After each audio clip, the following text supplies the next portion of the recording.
2050 ലോകത്തിലെ ഏറ്റവും വലിയ മുസ്ലിം ജനസംഖ്യ ഇന്ത്യയിലായിരിക്കും എന്ന് പ്യൂ റിസർച്ച് സെന്ററിന്റെ ഇന്നത്തെ റിപ്പോർട്ടുണ്ട്.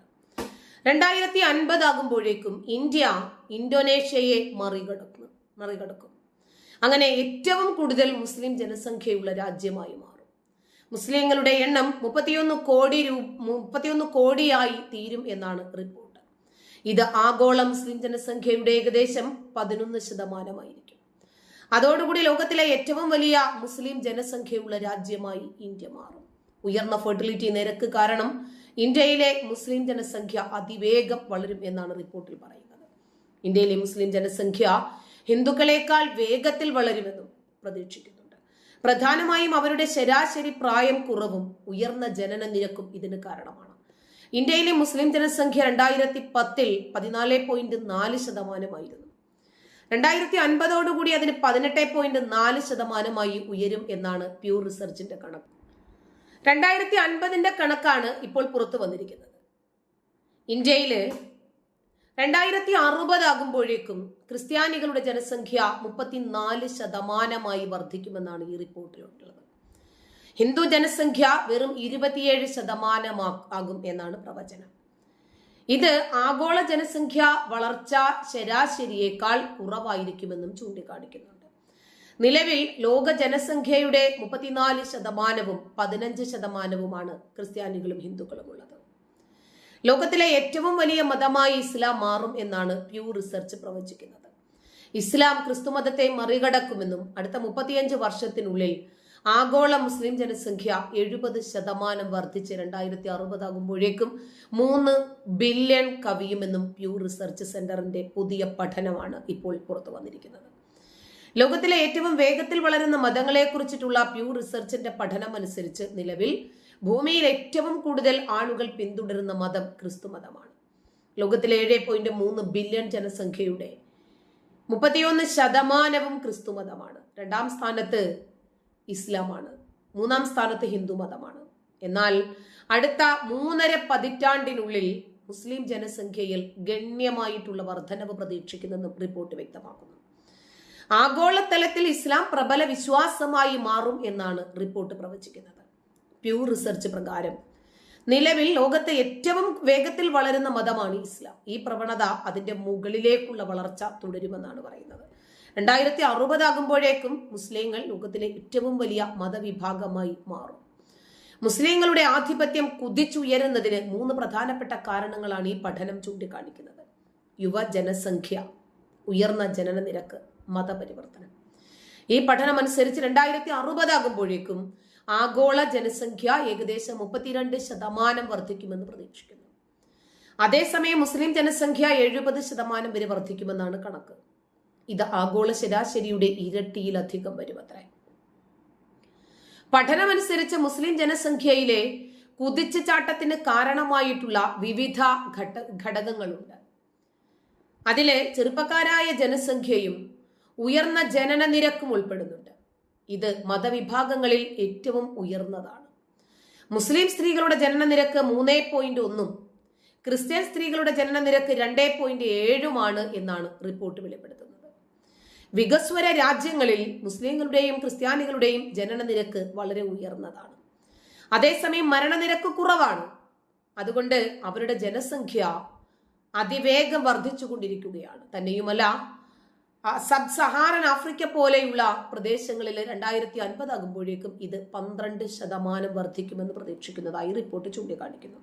പ്യൂ റിസർച്ച് സെന്റർ 2010 റിപ്പോർട്ടിൽ ലോകത്തിലെ മുസ്ലിം ജനസംഖ്യയുടെ 34% 15 വയസ്സിന് താഴെയുള്ളവരാണെന്നും 60% 15-നും 59-നും ഇടയിൽ പ്രായമുള്ളവരാണെന്നും 7% പേര് മാത്രമേ 60 വയസ്സോ അതിൽ കൂടുതലോ പ്രായമുള്ളവരുള്ളൂ എന്നും വെളിപ്പെടുത്തുന്നുണ്ട്.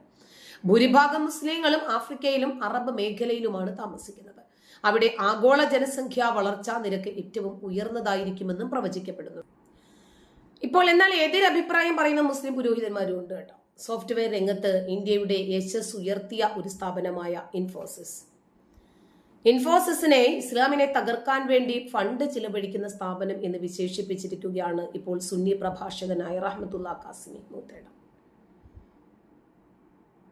ഈ അടുത്ത് നടത്തിയ റമലാന്റെ പ്രഭാഷണത്തിനിടയിലാണ് റഹ്മത്തുള്ള കാസിമി ഈ വിവാദ പ്രസ്താവന നടത്തിയിരിക്കുന്നത്.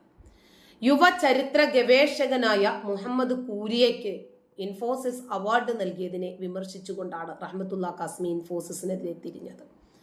ഇസ്ലാമിനെ തകർക്കാൻ യോഗ്യനാണ് എന്ന് കണ്ടെത്തിയതിനാലാകണം ഇൻഫോസിസ് മുഹമ്മദ് കൂരിയയെ തെരഞ്ഞുപിടിച്ച് ഈ അവാർഡ് നൽകിയത് എന്ന് റഹ്മത്തുള്ള കാസിമി വിമർശിച്ചു. വാസ്തവത്തിൽ ഹ്യൂമാനിറ്റീസ് വിഷയത്തിലും സോഷ്യൽ സയൻസിലും മൗലിക ഗവേഷണം നടത്തുന്ന ആളുകൾക്കാണ് ഇൻഫോസിസ് അവാർഡ് നൽകി വരാറുള്ളത്. ഇന്ത്യൻ മഹാസമുദ്രത്തിലൂടെ കടന്നു വന്ന ഇസ്ലാമിന്റെ ചരിത്രമാണ് മുഹമ്മദ് കൂരിയയുടെ ഗവേഷണ വിഷയം. ഇതിൽ മലബാർ കേന്ദ്രീകരിച്ചിട്ടുള്ളതായിരുന്നു മുഹമ്മദ് കൂരിയയുടെ പഠനം. ഇസ്ലാമിക ശരീഅത്ത് പുരുഷ കേന്ദ്രീകൃതമാണെന്നും മുഹമ്മദ് കൂരിയയുടെ പരാമർശത്തിന്റെ പേരിലാണ് റഹ്മത്തുള്ള കാസിമി മുഹമ്മദ് കൂരിയക്കെതിരെ തിരിഞ്ഞിരിക്കുന്നത്. 2019 കോഴിക്കോട് നടന്ന KLF പരിപാടിയിലാണ് മുഹമ്മദ് കൂരിയ ഈ വിവാദ പ്രസ്താവന നടത്തിയിരിക്കുന്നത്. ഇതിൽ യാഥാസ്ഥിതിക പരമ്പരാഗത ഇസ്ലാമിക സംഘടനകളും പണ്ഡിതരും മുഹമ്മദ് കൂരിയയെ വളഞ്ഞിട്ടാക്രമിക്കുകയാണ് നിലവിൽ. ഇസ്ലാം വളരുകയോ തളരുകയോ അതൊന്നും നമ്മുടെ വിഷയമല്ല. അത് അവരെ പെറ്റിപ്പെരുക്കുകയോ മതം മാറ്റുകയോ അതല്ലെങ്കിൽ മുസ്ലിങ്ങളെ ഇല്ലാതാക്കുകയോ ഒക്കെ ചെയ്തിട്ട് അവർ വളർന്നോട്ടെ. ഇതൊന്നും അല്ല ഇവിടുത്തെ വിഷയം. ഇവർ സ്വാർത്ഥരാണ്. ഇവരങ്ങേയറ്റം അസഹിഷ്ണുത നിറഞ്ഞ ആളുകളാണ്. ഈ ഇസ്ലാം മത രാഷ്ട്രവാദക്കാർ, അതുപോലെ ഇവരെ പിന്താങ്ങുന്ന കുറച്ച് സെക്യുലറിസ്റ്റുകൾ, ഇവരിവിടെ നിലനിൽക്കുന്നിടത്തോളം കാലം നമ്മുടെ നാട്ടില് മതസൗഹാർദ്ദമോ മാനവ സൗഹാർദ്ദമോ രാഷ്ട്രീയ സൗഹാർദ്ദമോ ഒന്നും ഉണ്ടാകുമെന്ന് വിചാരിക്കരുത്. TP-മാരുണ്ടാകും, രാമസിംഹന്മാരുണ്ടാകും, ജോസഫ് മാഷുമാരുണ്ടാകും, ഫാറൂഖുമാരുണ്ടായിക്കൊണ്ടേയിരിക്കും. കാരണം പെരുകുന്നവർ വാഴുന്നവരും വാഴേണ്ടവർ വീഴുന്നവരുമായിരിക്കുന്നു നമ്മുടെ നാടിന്റെ ഒരു രീതി. അഷ്ടമി രോഹിണി ഘോഷയാത്രയിൽ യഹിയ എന്ന ബാലൻ ശ്രീകൃഷ്ണന്റെ വേഷം കെട്ടി പങ്കെടുത്തു. അയ്യോ, അത് മതേതരമല്ല എന്ന നിർബന്ധ ബുദ്ധി ആർക്കാണ് ഉണ്ടായിരുന്നത്? കുട്ടി പോളിയോ ബാധിച്ച കുട്ടി, ആ കുട്ടിക്ക് ആ വേഷം കിട്ടുമ്പോൾ ഒരു സന്തോഷമുണ്ട്. ആ കുട്ടിയുടെ ഉമ്മയുടെ ഉമ്മയാണ് അതിന്റെ വീൽ ചെയറും ഉരുട്ടി ആ ഘോഷയാത്രയിൽ പങ്കെടുത്തത്. ബാലനെ ഒരു വേഷമൊക്കെ കെട്ടിച്ചിട്ട് ആ ബാലനെയും കുടുംബത്തെയും എത്ര കണ്ട് മുസ്ലിം പുരോഹിതർ അവഹേളിച്ചു, എത്ര കണ്ട് അവരെ ശപിച്ചു. അവരെന്ത് തെറ്റാ ചെയ്തത്? ഇസ്ലാം മത പണ്ഡിതന്മാരുടെ ഭാഗത്തു നിന്ന് പോലും മതമൗലികവാദികളുടെ ഭാഗത്തു നിന്നും ഒക്കെ ഉണ്ടായത് അവരെ വേദനിപ്പിക്കുന്ന കാര്യങ്ങളായിരുന്നു. ഇക്കാര്യത്തിൽ താലിബാനോട് മത്സരിക്കുകയാണ് ഇപ്പം മതേതര കേരളം. പ്രബുദ്ധരാണെന്നാണ് അവരെ കുറിച്ച് തന്നെ പറയുന്നത്.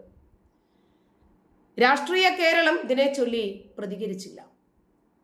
ഇസ്ലാമിനെ വിമർശിക്കുന്നു, എന്നെ കൊല്ലാൻ നടക്കുന്നു, കണ്ടെത്തിയെടുത്ത് വെച്ച് പിരടക്കി വെട്ടാൻ പറയുന്നു.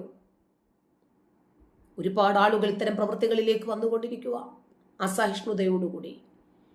ഇത്തരം അസഹിഷ്ണുതയാകുന്ന തീവ്രവാദത്തിലേക്ക് എടുത്ത് ചാടിക്കൊണ്ടിരിക്കുകയാണ്.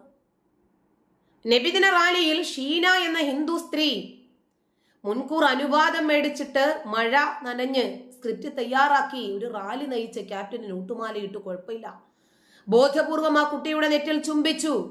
തയ്യാറാക്കിയ കപട മതേതര സൗഹാർദ്ദം കാപഠ്യ നാടകത്തിന്റെ ആവിഷ്കാരത്തിന് കൊടുത്ത മൈലേജ് ഭീകരം. ഇത്തരം പൊറാട്ട് നാടകങ്ങളിലൂടെ ഭൂരിപക്ഷത്തിന് മാത്രം ബാധ്യതയാകുന്ന മതേതരം നിലനിർത്തണം നമ്മുടെ നാട്ടില്.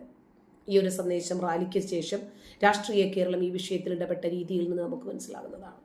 ഇസ്ലാം മതം മാത്രം മറ്റു മതങ്ങളാൽ ആദരിക്കപ്പെടേണ്ടുന്ന ഒന്നാണ്. അമ്പലത്തിൽ നോമ്പുതറ സംഘടിപ്പിക്കും, മസ്ജിദിൽ നിന്ന് സംഘടിപ്പിക്കാൻ പറഞ്ഞു നോക്കിയേ. നിങ്ങളുടെ ഏതെങ്കിലും ഒരു ആചാരം, ഒരു വിശ്വാസം നടക്കില്ല.